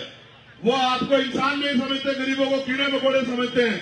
उनको लगता है कीड़े मकोड़ों को शहर से बाहर रहना चाहिए। मैं सरकार को यह बताना चाहता हूं कि भारत का कोई भी इंसान कीड़ा मकोड़ा नहीं है, उसका भी उतना अधिकार है जितना अडानी अंबानी का अधिकार है। सरकार इस बात को याद रखे। ये हमारी जमीन है, आपने जो तय किया बहुत अच्छी बात है, लेकिन मैं आपको ईमानदार से कहता हूं, अगर आप चाहते हो लड़ाई लड़ी जाए तो 1 लाख घर है यहाँ, एक घर से एक आदमी तैयार हो जाओ। सरकार की जमीन खींच लेंगे, अपनी एक ही जमीन नहीं देंगे सरकार को। सरकार याद रखे, सरकार को क्या लगता है हम आजाद भारत में गुलाम हैं? हम गुलाम नहीं है। वो जानते हैं गरीब और कमजोर वर्ग के लोग रहते हैं, और उनकी असल लड़ाई क्या है? किसी भी देश को अगर कब्जा करना हो, किसी भी देश को गुलाम बनाना हो, तो उस देश की 2 चीजों पे कब्जा करना पड़ता है। पहला, उस देश का बिजनेस। याद करो, जब अंग्रेज यहाँ आए तलवार लेकर नहीं आए, बंदूक लेकर नहीं आए, ईस्ट इंडिया कंपनी के रूप में एक बिजनेस की कंपनी यहाँ लेके आए और धीरे धीरे पूरे देश पे कब्जा कर लिया। और एक समय ऐसा आया कि हम अंग्रेजों के गुलाम हो गए। ये जो आज सरकार में बैठे हैं, ये अंग्रेजों के पिट्ठू हैं, ये इजराइल से चलते हैं। मैं इनको बहुत अच्छी तरह जानता हूं कि इनका बाप कौन है। आप याद करो, अडानी अंबानी नहीं है, वो दोबारा से ईस्ट इंडिया कंपनी लेकर आए अडानी के रूप में। अडानी के रूप में देश का सारा व्यापार वो अडानी को सौंप देंगे। एक दिन ऐसा आएगा, ये लड़ाई है। आपके पास जो दुकानें खड़ी हैं, आप पे जो रोजगार है, चाहे चमड़े का हो, चाहे जरी का हो, चाहे किसी और चीज का हो, वो आपने आपका रोजगार छीनना चाहते हैं, किसानों से उनकी जमीन छीनना चाहते हैं, नौजवानों से उनकी नौकरी छीनना चाहते हैं, वो आपसे आगे बढ़ने का हक छीनना चाहते हैं। क्योंकि अगर आप अपने पैरों पर खड़े रहे तो उनकी गुलामी स्वीकार नहीं करोगे। अडानी अंबानी नहीं है, याद करो, ये अडानी नहीं है, ये इस देश की गुलामी की पहली तस्वीर है। एक दिन ऐसा आएगा, आपकी सारी दुकानें, क्योंकि जीएसटी लग गई है, आपकी सारी दुकानें बंद हो जाएगी और आपकी दुकानों की जगह बड़े बड़े शॉपिंग मॉल बनेंगे। सुई से लेके और गाड़ी तक उस शॉपिंग मॉल में बिकेगी। और जिस दिन वो शॉपिंग मॉल एक दिन के लिए बंद होगा, आप रोटी रोटी को तरस जाओगे, आपको पीने के लिए पानी नहीं मिलेगा, बच्चों के लिए दूध नहीं मिलेगा। ये एक षड्यंत्र है इस देश को गुलाम बनाने का। दूसरा तरीका यह है देश को कब्जा करने का कि उस देश की सेना पे कब्जा कर लो। इन्होंने अग्निवीर योजना लाके देश की सेना के हौसले कमजोर किए और इन्होंने अग्निवीर योजना लाके जो समर्पण था राष्ट्रभक्ति का नौजवानों में, उसको कमजोर किया। ये चाहते हैं कि सेना में इनकी विचारधारा के लोग रहें, जो इस सेना के जरिए और बिजनेस पे कब्जा करके इस देश के करोड़ों शोषितों, वंचितों, कमजोरों को, मजलूमों को गुलामों जैसा जीवन जीने के लिए मजबूर करें। मगर ये भूल गए कि जब फिरौन पैदा होते हैं तो हजरत मूसा भी पैदा होते हैं। ये लोग भूल गए, इनको नहीं पता है कि ये बाबा साहब अम्बेडकर का देश है। इनको नहीं पता है ये फूले साहू का देश है, ये महाराज शिवाजी का देश है। इनको नहीं पता है हम अपने मरते मिट जाएंगे, अपने खून के एक बूंद चुका देंगे, अपनी जमीन का एक ही हिस्सा अडानी को, सरकार को दे देंगे। ये मेरा ऐलान है। और याद रखना, मैं फिर आपसे कह रहा हूं, देखो ईवीएम के जरिए सत्ता में आ रहे हैं। ईवीएम को में छेड़खानी करने के लिए नेताओं को, अधिकारियों को तमाम तरह की चीजों को खरीदना पड़ता है। उसके लिए पैसा चाहिए। पैसा कहां से आएगा? पैसा आएगा आपकी जमीन छीन के, पैसा आएगा आपका कारोबार छीन के, पैसा आएगा आपके मेहनत की कमाई को लूट खसोट के पैसा आएगा। उस पैसे के जरिए राज करना चाहते हैं। आप तय कर लो, ये महाराष्ट्र है। महाराष्ट्र पूरी दुनिया को रास्ता दिखाता है, महाराष्ट्र पूरे देश को रास्ता दिखाता है। महाराष्ट्र वो धरती है जिसने क्रांति की ज्वाला पैदा की है। महाराष्ट्र वो धरती है जहां भीमा दौरे गांव है। महाराष्ट्र वो धरती है जहां चैत्य भूमि है। महाराष्ट्र वो धरती है जिसने गुलामी स्वीकार नहीं की है। मैं आपसे कहना चाहता हूं, मां जिजाऊ के प्रदेश में, देश में आप लोग घबराओ मत। अगर आप इस लड़ाई को जीतना चाहते हो तो मैं आपको रास्ता बताता हूं। मांगे तो आपकी मांगे। ये लोकतंत्र है। अडानी मालिक नहीं है, मोदी मालिक नहीं है, फडणवीस मालिक नहीं है, मालिक आप हैं। और मालिक से उसकी जमीन को छीन नहीं सकता। ये धरती हमारी मां है और हम अपनी मां की रक्षा करना जानते हैं। ये बात सरकार जान ले। मैं आपको ये कहना चाहता हूं, जन जागरण अभियान चलाओ। हर घर से एक व्यक्ति तैयार करो। 1 लाख लोग रोज मोर्चा निकालो। 1 लाख लोग रोज सभा करो। अपना जीवन अपनी जमीन के नाम समर्पित कर दो। कुछ दिनों में घुटनों में आ जाएंगे। आप महसूस करो। किसानों का आंदोलन आपको याद है, 1 साल से ज्यादा किसानों को लगे, 13 महीने वो बैठे रहे। लड़ाई एक दिन में नहीं जीती जाती। लड़ाई जीतने में बहुत समय लगता है। हिम्मत दिखाओ, ताकत पैदा करो, संगठन बनाओ, एकजुट हो जाओ, भाईचारा पैदा करो। और जो दीवारें जाति धर्म के नाम पे नफरत की इन्होंने खड़ी की है, उनको गिरा दो। एक दूसरे के अपने बराबर में बैठे व्यक्ति की जाति धर्म मत पूछो, उसका हाथ पकड़ लो, भाईचारा पैदा करो और तय कर लो कि यहाँ जो कुछ होगा वो हम तय करेंगे, यहाँ की जनता तय करेगी, धारावी तय करेगी। और धारावी के लोगों को धारावी से कोई निकाल नहीं सकता। अडानी नहीं, अडानी का कोई और जो उसका रिश्तेदार या उसका जो रहनुमा हो वो भी आ जाए, वो हमसे हमारी जमीन नहीं छीन सकता। ये बात याद रखो। मैं फिर आपसे कह रहा हूं, वो जो न्यूज चैनल रोज नफरत फैलाते हैं, वो जो एंकर बैठे हैं बेचारे मजबूरी में अपना पेट पालने के लिए, वो जो उनके इशारे पे काम करते हैं, उनका एक मकसद ही है। वो किसका काम करते हैं? जनता का तो करते नहीं, जनता के मुद्दों को तो उठाते नहीं। वो मोदी जी का प्रचार करते हैं, वो भाजपा का प्रचार करते हैं, वो विपक्ष को गालियां देते हैं, वो विपक्ष को डराने का काम करते हैं। उनका एकमात्र एजेंडा ये है कि इस देश के मूलभूत सवाल दूर हो जाएं। अगर आप अपनी जमीन बचाना चाहते हो तो मैं स्पेशली उनको कहूंगा जिन्होंने नीले पटके पहन रखे हैं। घर घर निकलो, हर घर से सूची बनाओ, एक आदमी तैयार करो और अगले 3 दिन में 1 लाख लोगों का मोर्चा रोज लगना चाहिए। कभी इस गली में, कभी उस गली में, कभी उस क्षेत्र में, कभी उस क्षेत्र में, रोज आपका मार्च होना चाहिए। आपके घर से बढ़ के, आपकी जमीन से बढ़ के आपके लिए कुछ नहीं होना चाहिए। 4 दिन में अडानी जैसे लोग घुटनों पे आ जाएंगे। और एक और बात, अगर कोई हमारी जमीन छीनने का प्रयास करेगा तो हम भी उसको नहीं छोड़ेंगे। जितने प्रोजेक्ट अडानी के यहां चल रहे हैं उन सब पे कब्जा कर लो जाके। वो हमारी जमीन छीनेंगे, हम उनकी जमीन नहीं छोड़ेंगे। फिर मैं कह रहा हूं आपको, अडानी पैसा कहां से लाता है आपको पता है? सरकार उसको लोन देती है। जन आपकी टैक्स का पैसा जो बैंकों में जमा है वो पैसा वहां से लेता है। उस पैसे के जरिए सरकार को पैसा देता है, यानी कि जनता का पैसा जनता को देके मालिक अडानी बन गया। बताओ, सब उसके तोते बन गए, सब उसके हिसाब चल रहे हैं। कुछ लोग जिंदा हैं जिनका जमीन जिंदा है, वो ना सरकार से डरते, ना जेल से डरते, ना मुकदमों से डरते। मैं तो इंतजार कर रहा हूं कि कब मुझे मुंबई की जेल देखने को मिले।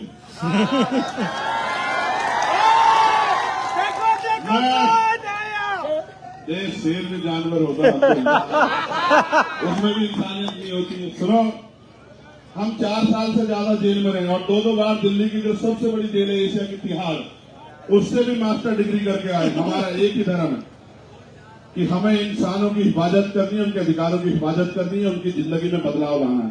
और जो नेता सीबीआई इनकम टैक्स से नहीं डरता, उसमें गोली चलती है। मुझे 4 गोली मेरे ऊपर चलाई, मेरे जख्म अभी हरे। इनकी गोलियों से मरने वाला नहीं, क्योंकि आप बहुत सालों की दुआएं, प्रार्थना, आशीर्वाद माओ बहने का मेरे साथ है। और अपने मरने से पहले मैं लाखों लोग इस देश में ऐसे तैयार करके जाऊंगा जो शहीद आजम सरदार भगत सिंह को अपना नेता मानते होंगे, शहीद उधम सिंह को अपना नेता मानते होंगे, अशफाकुल्लाह खान को अपना नेता मानते होंगे, वीर अब्दुल हमीद को अपना नेता मानते होंगे। ऐसे ऐसे लोग तैयार कर रहा, बहुत सारे लोग तो तैयार। मैं जीतू भाई से भी कहूंगा, तुम यहां रहते हो मुंबई में, मुंबई के लोगों को तकलीफ होती, तुम क्या करते हो? सुनो, अभी इस मैंने धारावी देखी, वो देखा था ना काला मूवी, आपने देखी क्या काला मूवी? देखा, ऐसा ही हो रहा है। मेरा तब से मन था धारावी आने का। वैसा ही हो रहा है हमारे घर, बड़ा तो अच्छा, मगर उनको नहीं पता ना, उसमें तो एक काला था। यहाँ तो बाबा साहब अम्बेडकर की धरती पे हर घर में एक काला बैठा, उनको पता नहीं है। सुनो, एक काला को दबा सकते थे, रोक सकते थे, इतने तैयार हैं। किस किस को रोकोगे? अच्छा हुआ वो पहले मूवी पहले आ गई कि हमें पता लग गया कि आप क्या करने वाले हो, किस हद तक जा सकते हो। ये भी याद रखो, वो मूवी आप पे उदाहरण है, और आपको लड़ना कैसे ये भी जान लो। ये लोकतंत्र है, आपके पास वोट की ताकत है। आप चाहो तो अडानी के जो मालिक है उनको भी जमीन चटा दो, उनको भी जमीन चटा दो, आपके पास वोट की ताकत है। ठीक है, डरना बंद करो, घबराना बंद करो। हक के लिए ये अधिकार जो आज हम मोर्चा लगा रहे हैं, कौन देता है? पुलिस थोड़ा देती है, एडमिनिस्ट्रेशन, ये हमें संविधान देता है। हम अपनी जो बात रख रहे हैं, अधिकार हमें संविधान देता है। और अगर हम अपने हक के लिए सड़कों पर आते हैं, अधिकार में हमें संविधान देता है। जब देश का संविधान हमारे साथ है और देश की रक्षा करने वाली इंस्टीट्यूशन, पुलिस और तमाम लोग हमारे साथ है, ये भी तो हमारे साथ ही है पुलिस के लोग। इनको भी नहीं पता ना कभी ये लोग प्राइवेट हो जाएंगे, नहीं पता ना इनको। कब इनकी नौकरी छीन के इनको भी कह देंगे कि अब से आप जो है 20,000 रुपये महीना पे हो, करना हो करो वरना घर जाओ। किसी को नहीं पता ना इस देश में क्या होने वाला। मैं कह रहा हूं सब खतरे में है, हिंदू ना खतरे, मुसलमान ना खतरे में, ये देश खतरे में आ गया आज। ठीक है, अगर इस देश को बचाना तो एकजुट हो जाओ, भाईचारा पैदा करो और तानाशाही ताकतों को मुंह तोड़ जवाब दो। लोकतंत्र है, आपकी वोट की ताकत के आगे बड़े बड़े सूरमा। आप चाहो किसी गरीब के बेटे को कुर्सी बिठा दो और चाहो उड़ाने के मालिक को जमीन पर पटक दो, आपके अंदर बहुत ताकत है, आप अपनी ताकत को समझो। और मैं कहना चाहता हूं, यहाँ जितने पुलिस के लोग खड़े हैं, ये एडमिनिस्ट्रेशन के वो महलों से नहीं आए, उन्होंने वो भी फूल फाट के इन्हीं बच्चों से निकले, यहीं से निकले, यहां से निकले होंगे धारावी से, तो किसी और धारावी से निकले होंगे और मेहनत मजदूरी करके उनके माँ बाप ने उनको पाल पोस के बड़ा किया होगा। लेकिन आप देखो कि उनके जरिए हमारे लोग का दमन कराने का प्रयास किया जा रहा है। मैं आपको जिम्मेदारी से कह रहा हूं, कोई कीमत चुकानी पड़े, दूसरी धारावी की तरफ आग न उठे, इसलिए आप ही लोग कमर कस लो। कोई भी कीमत चुकानी पड़े, अगर गोली भी खानी पड़ेगी, मैं वचन देकर कहता हूं आपको, धारावी की धरती पे बाबा साहब अम्बेडकर का वंशज होने के नाते अगर गोली खानी पड़ेगी तो चंद्रशेखर आजाद आपसे सबसे आगे रहेगा, इस बात को याद रखिए। मेरे कंधों में जिम्मेदारी है। जब जब आप मुझे आवाज दोगे, जितना समय लगता है उससे पहले आऊंगा। और मेरे रूप में भाई जीतू जी, भाई कैलाश जी, भाई अशोक जी, भाई सुनील थोराट जी, सुनील गायकवाड़ जी, तमाम हमारे लोग वो चंद्रशेखर बन के आपकी रक्षा करेंगे, आपके लिए लड़ेंगे। और याद रखना, एक अम्बेडकरवादी हजारों गुंडों में भारी है, ये भी आप याद रखना। ये इस मुल्क में जो सपना देखा था क्रांतिकारियों ने कि कैसा मुल्क बने, वो कभी नहीं आया। अभी रोटी, कपड़ा, मकान, स्वाभिमान, सम्मान का जीवन सबको नहीं मिल रहा है। और लोग बड़ी मेहनत से एक एक पैसा जुटा के ये प्रयास कर रहे हैं, तो भी इनको नहीं पच रहा। ये चाहते चंद लोग राज करें और बाकी लोग मेहनत मजदूरी गुलामी करें। किसकी गुलामी करें? अंग्रेजों से तो हम लोग लड़ लिए थे, लेकिन ये जो अंग्रेजों के भेष में ये जो यहाँ आज जो है, जो लोग राज कर रहे हैं, इनसे भी लड़ना पड़ेगा मेरे लोगों। इसलिए आपसे कहना चाहता हूं, एक कल से सूची बननी चाहिए और 30वें दिन में संज्ञान लूंगा इसका। 1 लाख लोग चाहिए इस आंदोलन को लड़ने के लिए। और बाहर के लोग तो बहुत आएंगे आपकी सुरक्षा रक्षा के लिए। देखो, नेताओं को क्या चाहिए आपसे? वोट ही चाहिए ना। तो आपके दोस्त रिश्तेदार भी रहते होंगे ना अलग अलग जगह पे पूरे महाराष्ट्र में। सबको सूचना भेजो ना कि भाई हमारी मदद करो ना। वो लिखना शुरू करें। सोशल मीडिया का युग है। आज जितने लोग बैठे, इतने लोग सोशल मीडिया पे लिख दें कि धारावी की 1 इंच जमीन नहीं देंगे हमारे बिना, हमसे पूछे बगैर अगर कोई चाहेगा, तो कल ही कई लोगों की तो नींद हराम हो जाएगी। आप लोग समझो ना, अपनी ताकत को समझो। अगर मेन मिस्ट्री मीडिया नहीं दिखाएगा, अखबार नहीं दिखाएगा, तो अपनी मुंह को साधन बनाओ ना, बोलो ना, रोज बोलो, चिल्लाओ। सोशल मीडिया है जो अडानी जियो लाए। अडानी का जियो, अंबानी का? अच्छा, वो अंबानी ने दिया। जो वो जियो तमाम लाए ना, उन्हीं का फायदा उठाओ। सोशल मीडिया तमाम चीजें ना, बोलो अपनी बात को, बनाओ ना अपनी ताकत, इकट्ठे हो जाओ ना, यूनिट होके यूनिटी बनाकर, सिर्फ यूनिटी बनाकर इसको लड़ो ना। मैं आपको कहना चाहता हूँ, ये हर बेटा शख्स आपकी लड़ाई को लड़ने है। आप आए हो ना, इनके साथ जरा खड़े हो जाओ एक बार। जो लोग इनकी लड़ाई लड़ना है, जरा एक बार खड़े हो जाओ। अदानी हटा, अदानी हटा। सुनो, पार्टी बैनर पीछे छोड़ के एक दूसरे के हाथ पकड़ो, छोड़ो सब चीजें छोड़ो। ये जंग है, ये जंग है, तो इस जंग में सब कुछ जाएगा। तो आप लोग भी पकड़ो, बोलो, भूल जाओ आपके पास कौन जात धर्म के लोग बैठे, हाथ पकड़ो एक दूसरे के। यही ताकत हमें जिताएगी। जितने लोग बैठे वहां भी बैठे, मैं उनको देख रहा हूं, एक दूसरे के ऐसे हाथ पकड़ो जैसे इन्होंने पकड़ रखे हैं। अपने बराबर वाले का हाथ पकड़ो, मत सोचो कौन है, बस ये याद रखो कि वो तुम्हारा भाई है। जो इस लड़ाई में खड़ा है वो तुम्हारा अपना है, वो तुम्हारा भाई है। जो तुमसे आज दूर बैठा है वो तुम्हारा अपना नहीं है, जो यहाँ तुम्हारे लिए वो अपना है।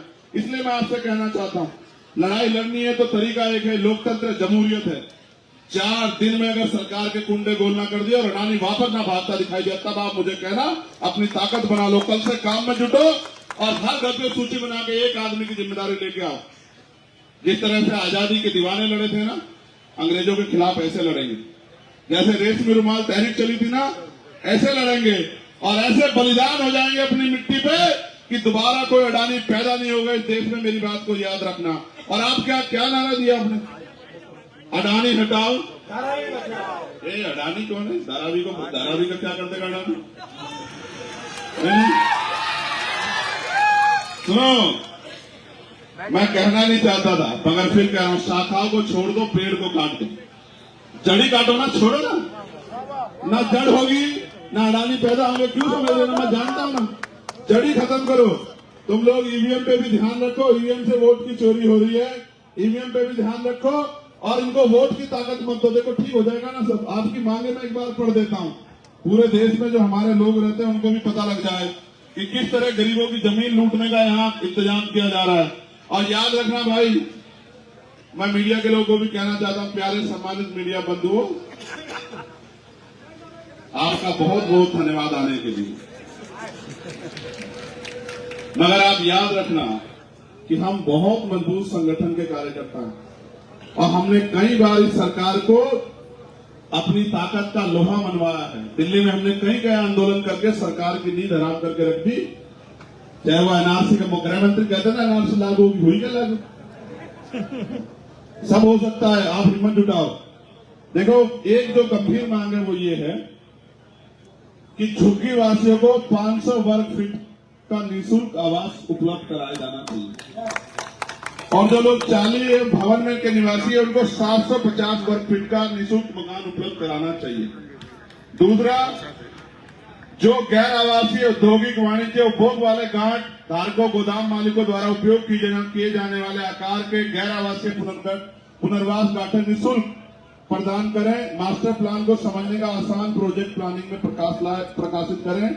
धारावी में झुग्गी झोपड़ियों के भविष्य की रखरखाव लागत के लिए प्रति पुनर्वास निधि 25 लाख का प्रावधान करें। धारावी में सभी नव स्थापित वाणिज्य औद्योगिक शैक्षणिक संस्थान प्रतिष्ठान में उपलब्ध नौकरियों में धारावी के बेरोजगार युवाओं को 80% आरक्षण प्रदान करें। मध्य रेलवे, हार्बर रेलवे और मध्य रेलवे सटी झुग्गियों पर रेलवे को आपत्ति नहीं होनी चाहिए। उनका सर्वेक्षण करने के लिए डीआरपी या जिला कलेक्टर को भेजा जाना चाहिए। और क्या कोई मांग बची क्या? धारावी का विकास धारावी में होना चाहिए। धारावी का विकास ये सबसे महत्वपूर्ण है कि धारावी का जो विकास है वो धारावी में होना चाहिए। इनको 10 किलोमीटर दूर फेंकने की जरूरत नहीं है। सभी झोपड़ी वालों को आवास मिलना चाहिए, चाहे वो कल लगी हो चाहे 20 साल पुरानी हो, क्योंकि हर आदमी टैक्स देता है, चाहे वो झोपड़ी वाला हो या मकान वाला। आप सबसे टैक्स लेते हो तो सबकी सुरक्षा रख रखाव की जिम्मेदारी आपकी है। उनको देने के लिए जमीन आपके पास होनी चाहिए। और हमारे नेता माननीय काशीराम साहब कहते थे कि जो जमीन सरकारी है वो हमारी। समझ रहे? जो जमीन सरकारी है वो हमारी है। जोर से नारा लगा के बताओ, जो जमीन सरकारी है वो हमारी है। जो जमीन सरकारी है वो हमारी है। जब वो जमीन हमारी है तो अडानी कौन होते हैं साहब? समझ रहे हो ना? इसलिए मैं आपसे कहना चाहता हूं कि आप अपनी तैयारी पूरी रखो, हम लोग आपके साथ हैं। अगर यहां मोर्चा लगेगा तो पूरे देश भर में भी मोर्चा लगेगा, इसकी गारंटी मैं आपको देता हूं। धारावी के लिए हर प्रदेश में जिला मुख्यालयों पे, प्रदेश मुख्यालयों पे, दिल्ली में भी हम लोग मोर्चा लगाएंगे अगर धारावी के लोग इस लड़ाई को लड़ना चाहते हैं। अब ईमानदार से हाथ खड़ा करो, लड़ना चाहते बताओ। नहीं, ऐसे नहीं लड़ सकते, ऐसे बोलने वाले लोग नहीं लड़ते हैं। भेड़ बकरियां कोई लड़ाई जीती देखी क्या आपने? भेड़ बकरियां नहीं जीतती। आप योद्धा हो, अपनी ताकत को समझो। इसलिए मैं आप सबका धन्यवाद करूंगा। पुनः मैं आपको इस बात के लिए आश्वस्त हूं, जो मैंने बात यहां दोहराई है, मैं उन सबके लिए संकल्पित हूं। दुनिया में ऐसा कोई नोट नहीं बना जो मेरी राह रोक दे या मुझे खरीद ले। इसलिए बिना डरे, बिना रुके, बिना झुके इस लड़ाई को जब जब आप जितनी ताकत से लड़ोगे उतनी ताकत से हम आपके साथ हैं। पुलिस के साथियों से मैं ये कहूंगा, सरकारें बदलती रहती हैं, सरकारें इनको बनानी है, ये झोपड़ी में रहे या मकान में। कोई ऐसा गैर जिम्मेदाराना काम मत करना सरकार के इशारे पे कि आपको दुख हो। ये लोग गरीब लोग हैं, इनकी दुआओं में, इनकी प्रार्थनाओं में बहुत असर है कि जिससे किसी गरीब का घर उजड़े। कोई ऐसी वो मत करना। हमारा आपका कोई झगड़ा नहीं। मैं आपका धन्यवाद दूंगा, अपने परिस्थिति समझते हुए हालात को सही काबू किया। लेकिन आप समझो, आपसे लड़ाई नहीं। अडानी को आने तक मान करते, अडानी आ जाए ना, उसका स्वागत करेंगे ना हम लोग। अडानी आए ना अपने कुंडे लेके, फिर पता लगेगा अडानी को कैसे होता है। हमारे लोगों को मत बीच में मत रखे ना। अडानी आए कि मैं जमीन को छीनना चाहता हूं तो आओ ना, स्वागत है। और आज ही आ जाते, हम भी आ रखे थे, देख लेते आप में कितना दम है। इसलिए आपसे कह रहा हूं, अगर मुंबई झुक गई, धारावी झुक गई तो ये देश गुलाम होने में देर नहीं लगेगा। धारावी को झुकना नहीं, ये बात आप तय कर लो।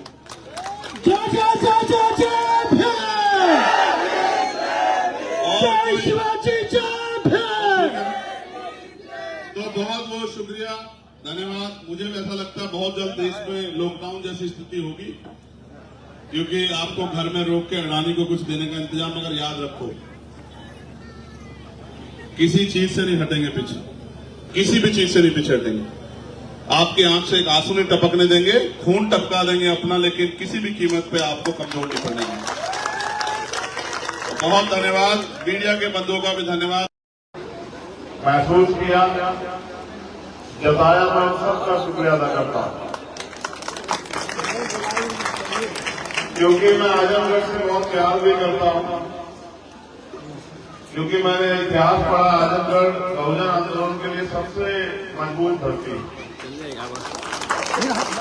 ये मीडिया के साथ अगर आ रहे कुछ नए नए पत्रकार लग रहे हैं, मुझे सब वाले पंचा के सामने मत खड़े हो ना, मुझे तो बात कर दिया। आप तो आपसे बात कर रहे हैं ना, कई तरह के रिकॉर्ड कर पीछे हो जाओ।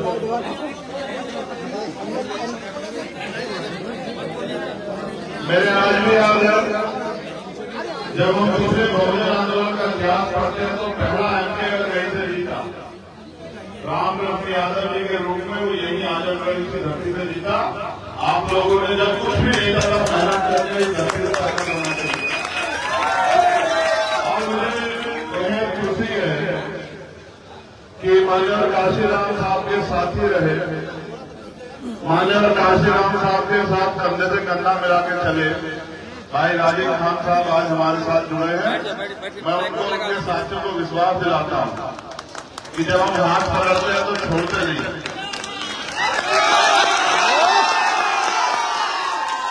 और हम दिखावे के लिए, जो दूसरे बहुत सारे लोग दिखावे के लिए बहुजन की बात करते हैं, ऐसे बहुजन भी नहीं है। हमने आज तक हर पटल में अपने आप को साबित किया है। कोई मामला रहा हो देश में, किसानों का, नौजवानों का, महिलाओं का, दलितों का, पिछड़ों का, मुसलमानों का, एनआरसी का, सीए का, कोई मसला रहा हो। इन्हीं आजमगढ़ में प्रधान सत्यमेव जयते जी के साथ जो हुआ और तमाम तरह की घटनाएं, मुन्ना प्रधान जी के साथ जो हुआ, और लगातार मैं शुक्रिया अदा करूंगा हमारे जिले के सभी नेताओं का, हमारे जिलाध्यक्ष जी का, भीमानी में आजाद समाज पार्टी, और सबसे ज्यादा धन्यवाद करूंगा भाई अब्दुल्ला खान जी का, जिन्होंने मुझे पिछली बार भी यहां बुलाया था। और मैं जानता हूं कि उन्होंने और उनके साथियों ने दिन रात एक करके मेहनत की था। एक बहुत ऐतिहासिक प्रोग्राम कराया, मेरा भी बड़ा दिल खुश था। मगर राजस्थान चुनाव में व्यस्त होने के कारण मैं रात को 9:30 बजे पहुंचा। मगर मैंने वादा किया था कि इस बार मैं दिन में आऊंगा और खूब समय निकाल कर आऊंगा, जहां आपके और मेरे बीच में दूरी के रूप में समय न रहे। अब्दुल्ला भाई का, हमारे पार्टी के बड़े नेता डॉक्टर आकिब साहब जी का, शिव कुमार विश्वकर्मा जी का, और हमारे विनय सागर जो तमाम हमारे जो पार्टी के नेता, मैं सबका धन्यवाद देता हूं।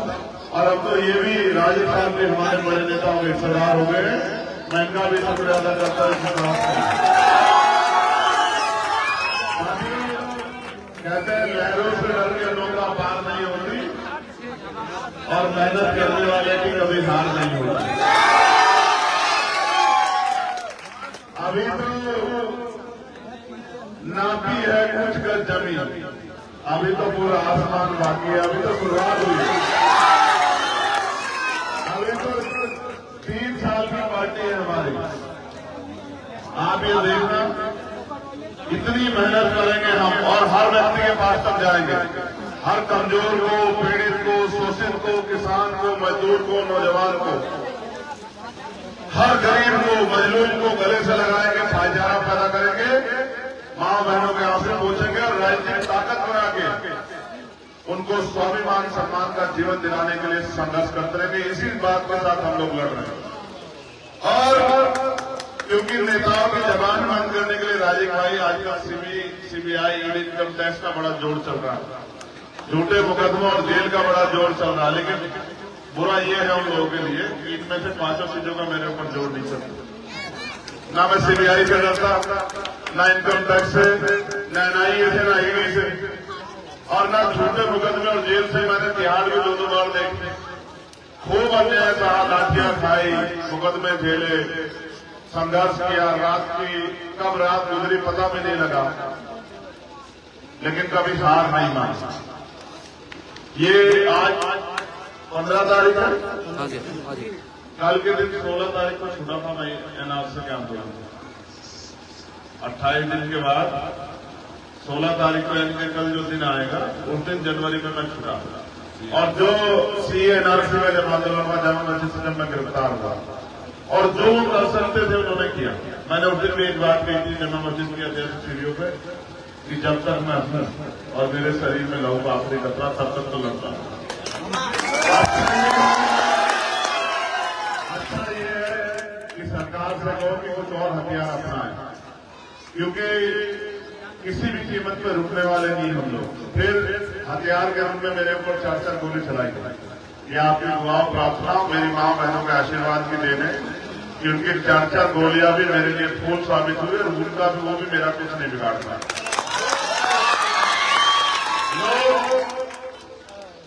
कुछ लोग पैसा कमाने के लिए राजनीति करते हैं, कुछ लोग दिखावे के लिए राजनीति करते हैं। मेरे लिए राजनीति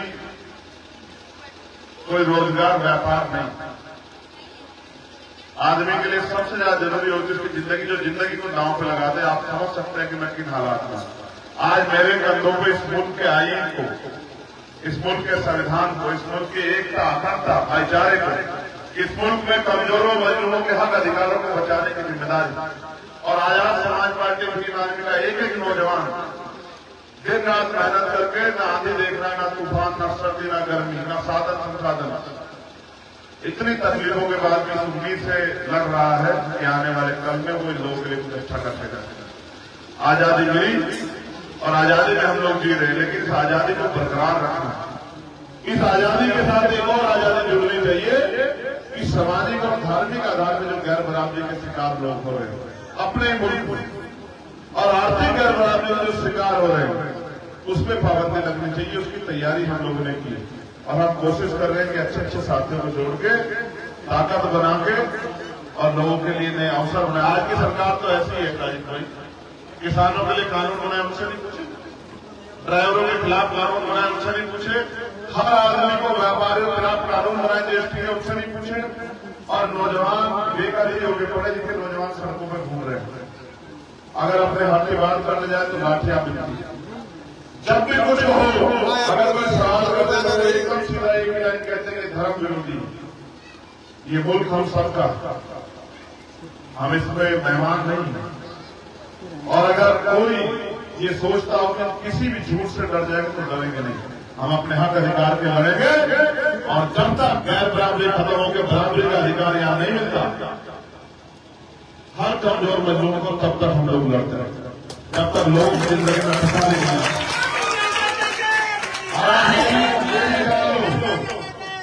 नहीं, नारे सिर्फ नारे लगाने से काम नहीं चलेगा, तो बहुत कुछ लगा रहे 17 सालों से और नारे लगा के हिस्से में तुम्हारे को आया नहीं। अब तो संकल्प लेके जैसे दुश्मन कर रहा है काम कि वो सत्ता कैसे मिले, पावर कैसे आए, उस बात के लिए सोचो। अभी तो हमारे दूसरे साथी चुनाव लड़ने में नहीं आया, महसूस करो उन्होंने वोटें कटवा दी। आपको एहसास नहीं होगा इंतजाम में वोट डालने के आपकी बस्तियों में कितनी वोट करते हैं। पढ़े लिखे लोगों की जिम्मेदार लोगों की उस बात में खड़े होकर तमाशा देखेंगे। हमारी तैयारियां हुई, इसलिए आप सबसे कह रहा हूं आप चिंता मत करो। कुछ लड़ाई लड़ने की जिम्मेदारी मेरे ऊपर छोड़ दो और अपने जिले के मजबूत करने की जिम्मेदारी आप सब लोग उठा लो। फिर कि बहुत जल्द एक ऐसा सूर्य निकलेगा इससे भी ज्यादा सुंदर, ये जो कुदरत ने बनाया इससे भी ज्यादा सुंदर, क्योंकि वो सूर्य कमजोरों मजलूमों के घरों में उजाला करेगा, इनके लिए तरक्की के रास्ते खोलेगा, गरीबों को हक देगा और सारे मजलूमों को इंसानियत के साथ स्वाभिमान सम्मान के साथ जीने के अवसर देगा। ऐसा मुल्क बनाने के लिए हम लोग को लड़ना है, क्योंकि जिसके पास पावर होगी वो ही तय करेगा कैसे चलेगा मुल्क। आज जैसे चल रहा है वो चला रहे जिसके पास पावर। अगर आपको अपने हिसाब से चलाना, ये गुलामी बेबसी लाचारी खत्म करनी है तो पावर अपने हाथ में लेकर सीधा सा फॉर्मूला, जिनके पास पावर होगी उनके साथ अन्याय नहीं होगा, न धर्म के नाम पे, न जाति के नाम पे, न मजहब के नाम पे, न जगह के नाम पे, कभी किसी के साथ अन्याय नहीं होगा जिनका राज होगा। इसलिए हम सब लोग मिलकर कोशिश करेंगे कि आजमगढ़ का ये भाईचारा बने, ये भाईचारा मजबूत हो और हर आदमी के आदमी को जोड़ के आज के बाद आजाद समाज पार्टी को ताकतवर करने का काम करेगा। आजाद समाज पार्टी हम सबकी पार्टी है,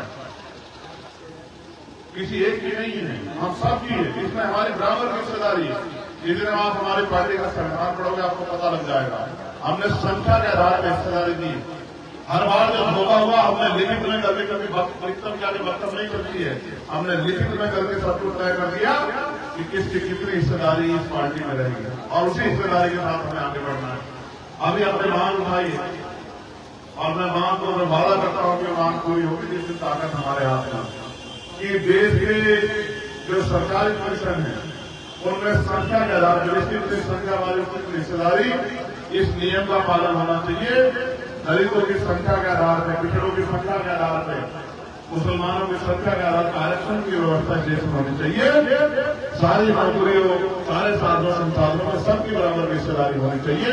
तब जाके मुल्क आगे बढ़ेगा। जब हमारे बच्चे भी ताकत उनके हाथ में होगी तब जाके देश में परिवर्तन आएगा।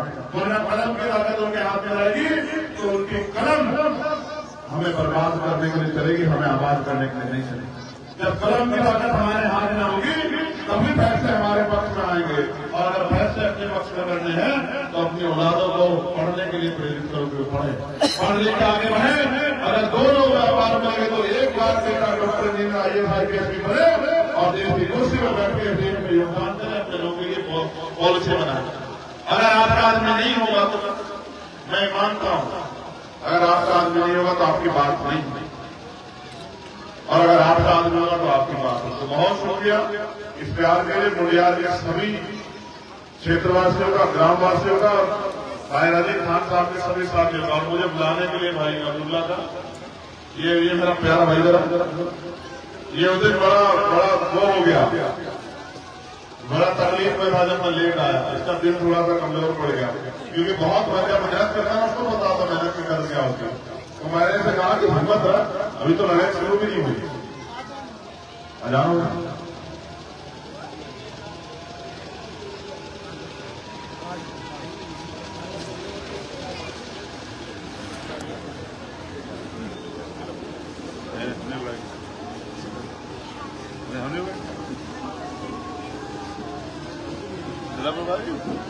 दीवार में से कब आएगा मुझसे खाएंगे बनवा दी।